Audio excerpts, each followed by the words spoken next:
my best friend's wedding, a girl lunged forward and caught the bouquet, only for it to slip from her hands and land squarely in my arms. My best friend Lauren Walker beamed at me. "Madison, looks like you're the next bride." The guests exchanged knowing glances and turned toward my boyfriend of 8 years, Mason Ryder, the CEO of the Ryder Group. But he calmly plucked the bouquet from my hands and casually passed it to the girl standing beside me, his secretary, Natalie Carter. She caught it first. He ruffled my hair, his voice gentle. "Be good. Give it back to Natalie for now. We'll wait for the next time." The spotlight and the guest's attention shifted with the bouquet, settling on Natalie. I looked at her startled yet shy expression, then rested a hand on my stomach and forced a bitter smile. Mason didn't know there wouldn't be a next time. Our 8-year promise had already come to an end, and we still hadn't taken the step into marriage. And I had already promised my parents, who were royalty, that next week I would leave and return to Montelvia to inherit the family legacy. The moment Natalie Carter ended up with the bouquet, my best friend Lauren Walker's smile vanished. She was even angrier than I was. Leaning close to my ear, she whispered through gritted teeth, "That Natalie did it on purpose. Before the wedding, I specifically told everyone the bouquet was meant for you." I gently interrupted her.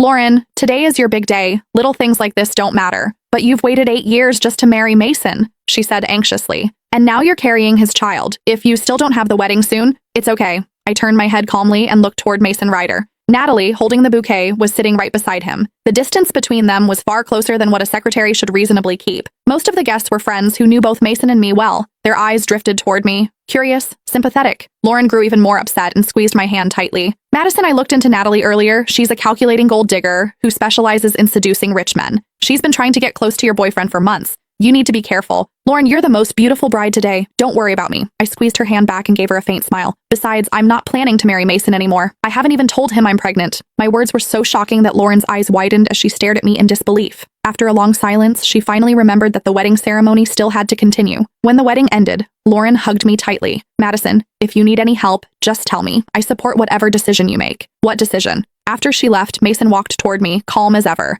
"What were you two talking about just now?" Out of habit, he reached out and draped an arm over my shoulders. I shifted slightly to the side and avoided the gesture. "Nothing." He didn't seem to mind my reaction. With a soft laugh, he said, "Are you angry? Natalie caught that bouquet first after all.